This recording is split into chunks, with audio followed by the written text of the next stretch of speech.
Hello, कैसे आप लोग। उम्मीद करता हूं सब लोग बहुत बढ़िया रहेंगे। दोस्तों बहुत बहुत स्वागत है आप सभी प्यारे प्यारे बच्चों का आज के सेशन में। और मालिक मैं हूं आपका दोस्त, आपका mentor CA Jasmeet Singh. Sir ji, अगर आपने इस वीडियो पे क्लिक किया है तो इसका मतलब यह है कि आप जो है वो फाउंडेशन एग्जाम पास कर चुके हैं और इसके लिए आप लोगों को ढेर सारी बधाइयां कि आप हैं इंडिया के टॉप 20% के अंदर जो कि इंटर के अंदर एंटर कर पाए हैं। राइट। अब मालिक आपकी इंटर की जर्नी स्टार्ट हो गई है, आपने ऑलरेडी क्लासेस स्टार्ट कर दी हैं। राइट। अब मैं आपको यहां पर इस वीडियो में एक पूरा रोड मैप देने वाला हूं कि पीडब्ल्यू के अंदर हम लोग किस तरीके से आपको इंटर के लिए प्रिपेयर कराएंगे और कैसे हमारी जो स्ट्रेटेजी है वो आपके लिए फ्रूटफुल होने वाली है, जो कि आपको बहुत ज्यादा हेल्प करेगी मई 2027 में बोथ ग्रुप्स को टारगेट करने के लिए। और बोथ ग्रुप्स क्यों टारगेट करने चाहिए, उसके बेनिफिट्स क्या हैं, वो भी हम यहां पर अपने इस वीडियो में डिस्कस करके चलने वाले हैं। राइट।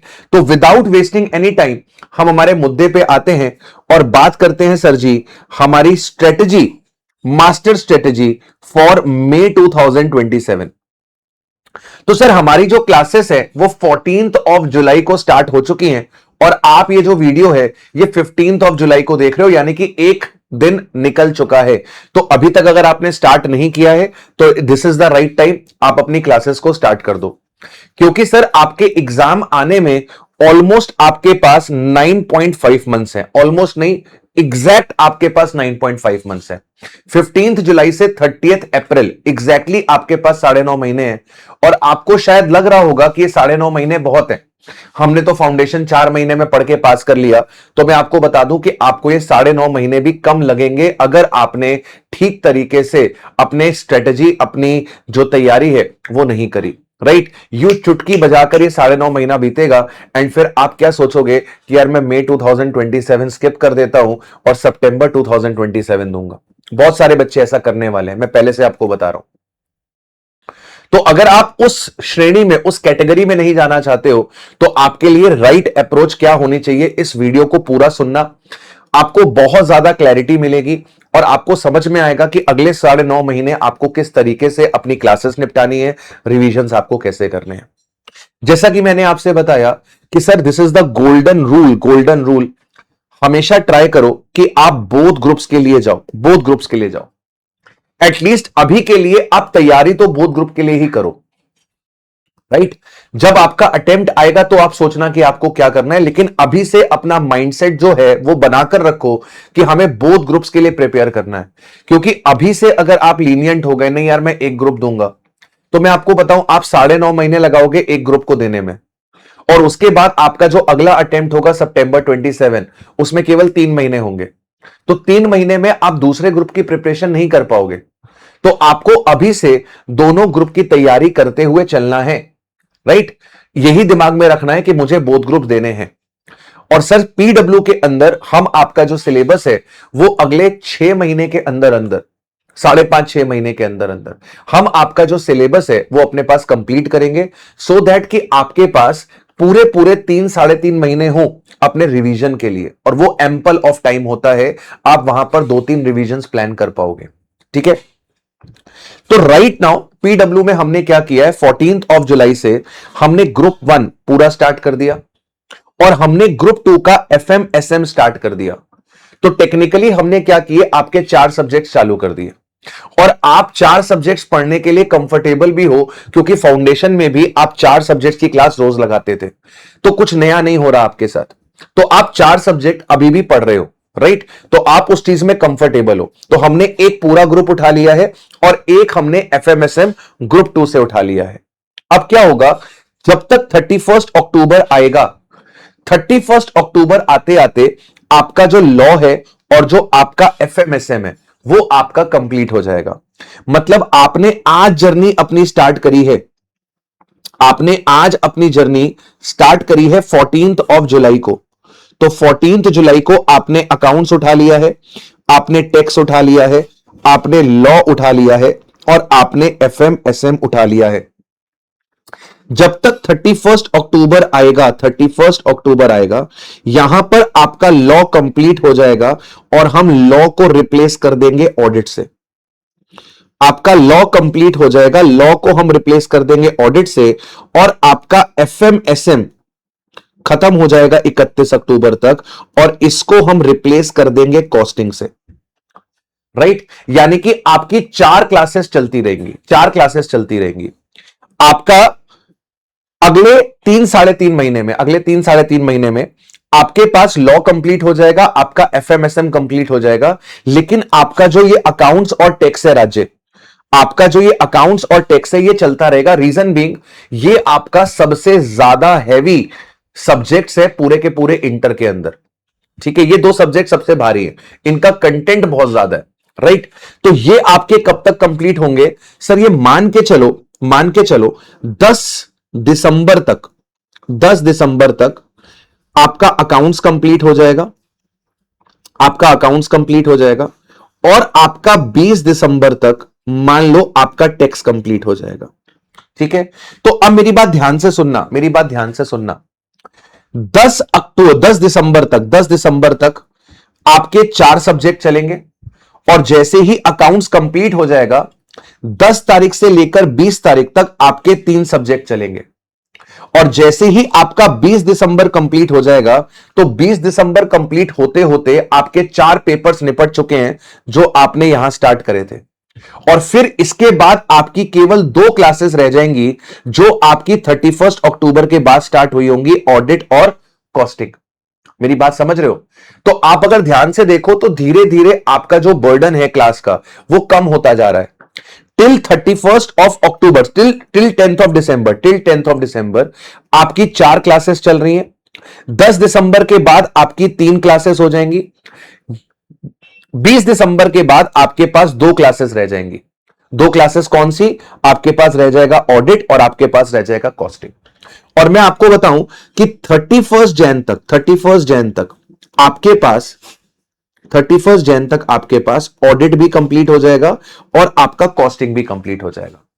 यानी कि 31 दिसंबर के बाद, 31 जैन के बाद आपके पास पूरे पूरे 3 महीने अपने लिए अवेलेबल हैं। फेब, मार्च और अप्रैल, फेब, मार्च और अप्रैल, ये 3 महीने में आप क्या कर पाओगे सर? ये 3 महीने में आप अपने पास बढ़िया तरीके से सेल्फ स्टडी और रिवीजन्स कर पाओगे। टेक्निकली आपका जो रिवीजन है वो 20 दिसंबर के बाद चालू हो जाएगा। 20 दिसंबर के बाद टेक्निकली आपका जो रिवीजन है वो अपने पास क्या हो जाएगा? चालू हो जाएगा। तो मैं कहूं कि अगर 20 दिसंबर तक की अगर मैं बात करूं तो 20 दिसंबर तक ऑन एन एवरेज आप जो क्लासेस लगा रहे होगे वो 8 से 9 घंटे की क्लासेस लगा रहे होगे। मैं 9 घंटे पकड़ लेता हूं, 9 घंटे पकड़ लेता हूं। तो अभी आप 9 घंटे की क्लास लगा रहे हो टिल 20th ऑफ दिसंबर, और 20th दिसंबर के बाद जो आपके क्लासेस का बर्डन है वो घट के केवल और केवल 4.5 घंटे पे आ जाएगा। घट के केवल और केवल 4.5 घंटे पे आ जाएगा। यानी कि आपके पास टेक्निकली 20th दिसंबर के बाद से आप अपना रिवीजन स्टार्ट कर सकते हो। आपकी 4.5 घंटे की क्लासेस का जो ड्यूरेशन है वो घट जाएगा।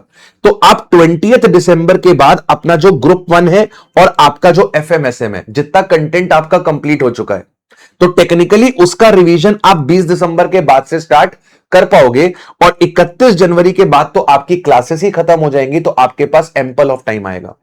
तो मैं ये कह सकता हूं टेक्निकली आपके पास 3.5 से 4 महीने रिवीजन के निकलकर आ जाएंगे।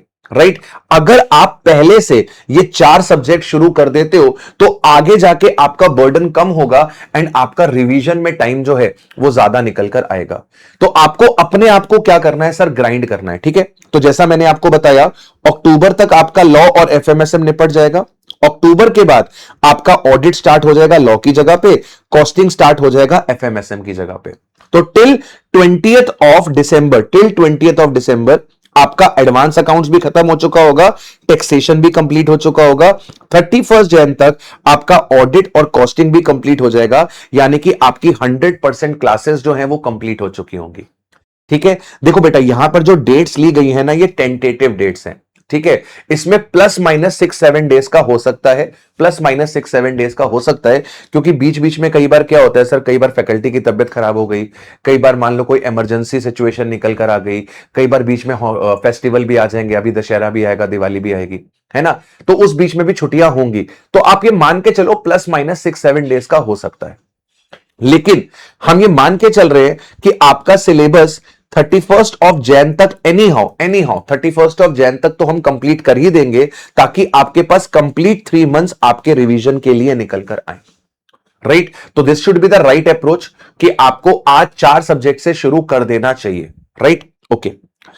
इसके बाद सर बच्चे कहते हैं कि सर आप एक काम करो ना, आप क्लासेस थोड़ी बड़ी ले लो, 3-3 घंटे की क्लास ले लो, 3-3 घंटे की क्लास ले लो, सिलेबस और जल्दी कंप्लीट हो जाएगा, राइट। तो बेटा पर्पस क्या है?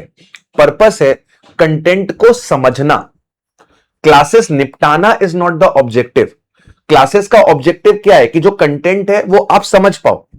अब अगर हम लॉन्ग ड्यूरेशन की क्लासेस लेंगे तो आपका जो रिटेंशन है ना वो कम हो जाएगा, राइट।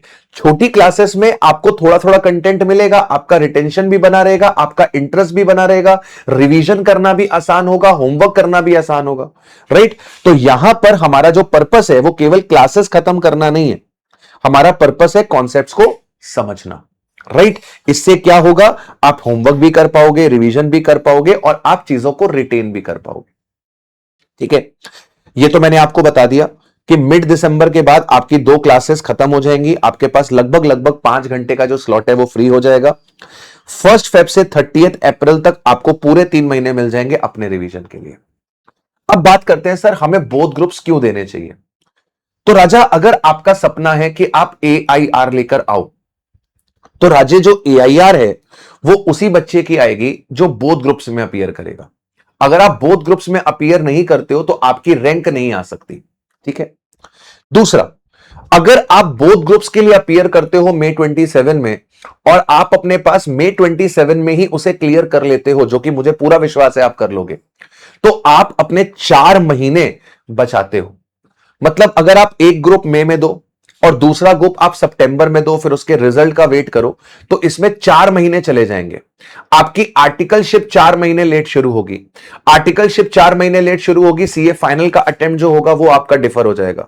तो अल्टीमेटली आप थोड़ा लेट सीए बनोगे। और बाबू सीए बनने के बाद अगर मैं कहता हूं कि आपकी ऑन एन एवरेज 12 लाख रुपए का भी पैकेज लगता है तो लाख रुपए महीना होता है।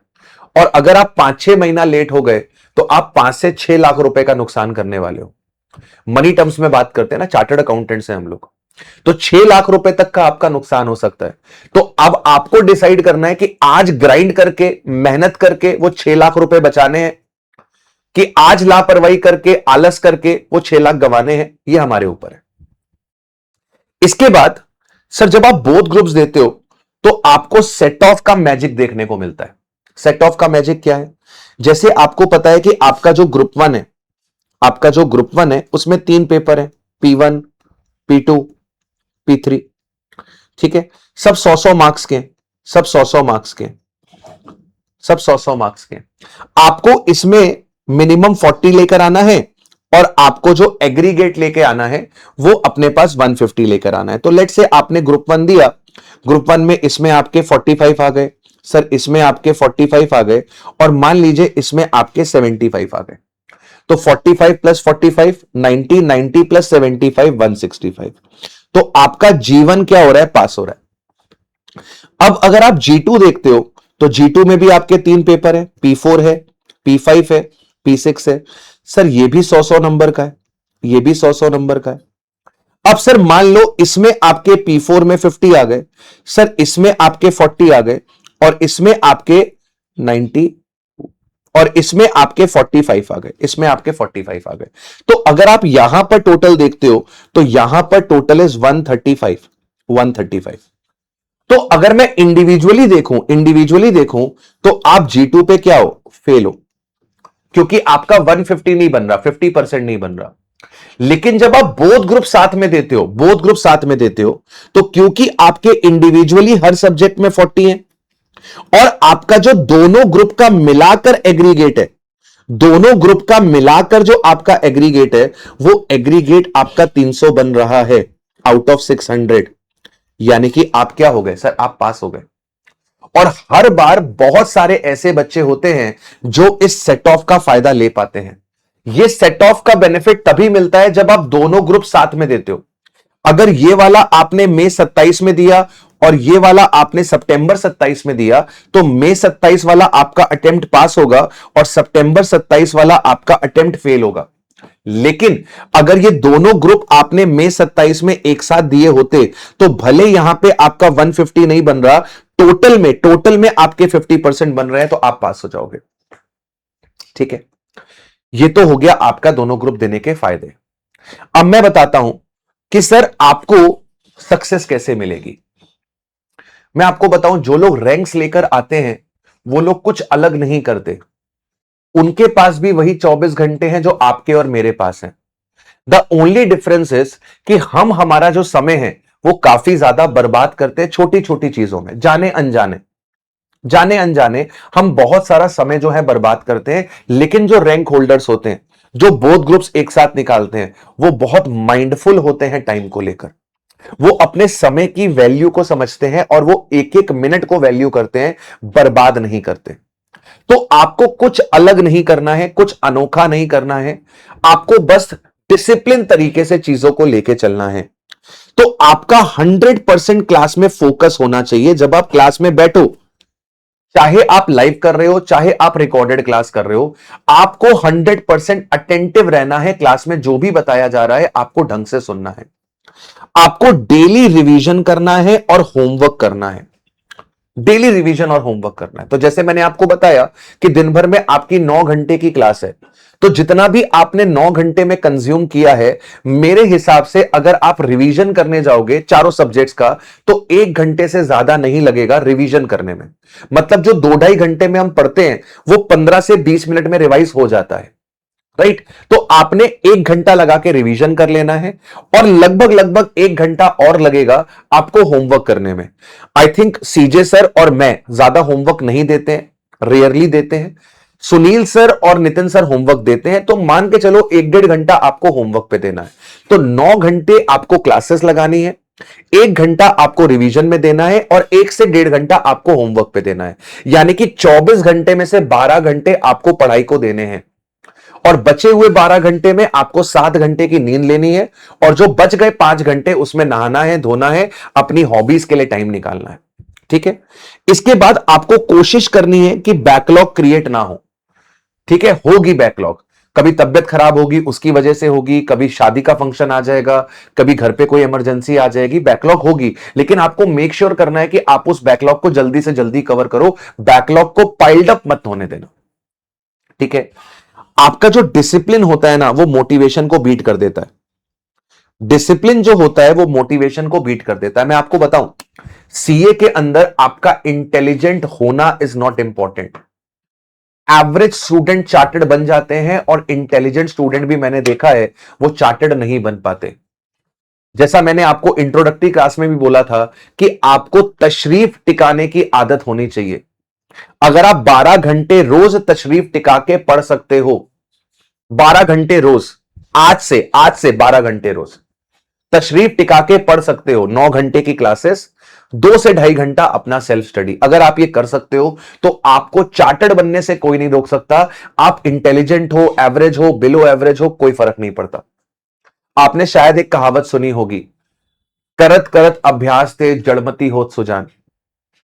सुनिए, हिंदी में कहावत थी कि अगर आप practice makes the man perfect, जिसको अंग्रेजी में बोलते हैं practice makes the man perfect.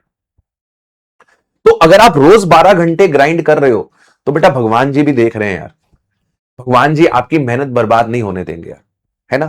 भगवान भी कहता है कि मैं तेरी मदद करूंगा, पहले तू अपनी मदद तो कर। ठीक है, लक भी उन्हीं के साथ चलता है जो हार्डवर्क करते हैं। जो हार्डवर्क नहीं करते ना, उनके साथ लक नहीं होता। ठीक है, luck always favours the hard work. ठीक है, तो मेहनत करो सर। इसके अलावा अच्छा खाओ सर, जंक फूड्स को अवॉइड करो, जंक फूड्स को अवॉइड करो, ईट हेल्दी। छोटे छोटे मील्स पे खाना खाओ, एक साथ खाना मत खाओ। क्योंकि आपको 9 घंटे बैठ के पढ़ाई करनी है, फिर 2-2.5 घंटे आपको सेल्फ स्टडी करनी है। आप ज्यादा हैवी खा लोगे, जंक फूड खा लोगे, तो आप लथार्जिक फील करोगे, आपको पढ़ने का मन नहीं करेगा, राइट। जब भी पढ़ने बैठो अपने साथ वाटर ऑफ बॉटल लेकर बैठो। हर थोड़ी थोड़ी देर में 15-20 मिनट में आधा ग्लास पानी, थोड़ा सा पानी पीते रहो, स्टे हाइड्रेटेड। ये सारी चीजें आपको क्या करेंगी, हेल्प करेंगी। इसके बाद ये जो जर्नी है 12 घंटे रोज पढ़ना अगले 9 महीने तक, 9.5 महीने तक, it is not an easy task. ठीक है, ये बहुत ही ज्यादा कई बार क्या होता है, डिप्रेसिंग हो जाता है, मन नहीं करता, थोड़ी नेगेटिविटी आने शुरू हो जाती है, पता नहीं मैं कर पाऊंगा कि नहीं कर पाऊंगा। तो मैं आपको बताऊं, तुम ही कर पाओगे, तुम ही करने के लिए बने हो, राइट। तो तुम्हें बस क्या रहना है, पॉजिटिव रहना है, तुम्हें बस डेली का 12 घंटे का आउटपुट देना है, बात खत्म। तुम्हें कुछ नहीं करना है, और तुम्हें नहीं सोचना है 9.5 महीने बाद क्या होगा, तुम्हें नहीं सोचना है पेपर इजी आएगा पेपर टफ आएगा, तुम्हें नहीं सोचना है कि तुम पास होगे कि फेल होगे, तुम्हें बस रोज का 12 घंटे देना है। ये तुम्हारा टारगेट है, डेली का 12 hours. If you are able to meet that daily का 12 आवर्स, बेटा तुमको फेल होना ही नहीं है, तुम पास होके रहोगे, तुम पास होने के लिए बने हो। इसके बाद जो मैंने आपको बताया कि आपने 10-12 घंटे पढ़ाई कर ली, 7 घंटे आपने सो लिया, 5 घंटे आपके पास बचे हैं। उन 5 घंटों में 20 से 30 मिनट आपको क्या करनी है, फिजिकल एक्टिविटी करनी है।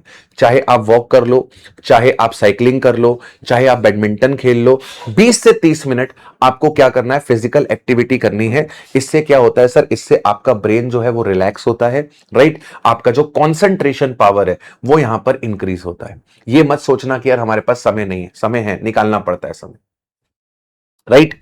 तो दिस इज ऑल अबाउट आपका जो मास्टर स्ट्रेटेजी है। इस स्ट्रेटेजी में अगर आप लास्ट तक आए हो, लास्ट तक अगर आप आए हो, तो इस स्ट्रेटेजी में आपको क्या सबसे बात अच्छी लगी वो एक बार कमेंट करना, ताकि बाकी लोगों को भी पता चले कि इस वीडियो के अंदर कुछ काम की बातें भी हैं, राइट। तो आपको क्या करना है सर, अपने प्रोसेस को ट्रस्ट करना है। प्रोसेस है जो मैंने आपको बताया कि आपको 12 घंटे रोज मेहनत करनी है, 9 घंटे की क्लास लेनी है, और आपको 2-2.5 घंटा अपना पढ़ना है। आपको डिसिप्लिन रहना है, रोज ये काम करना ही करना है। एंड सर मई 2027 आपका है, ठीक है। तो मिलते हैं आप लोगों से ऐसे ही किसी वीडियो में। All the very best, take care, bye bye.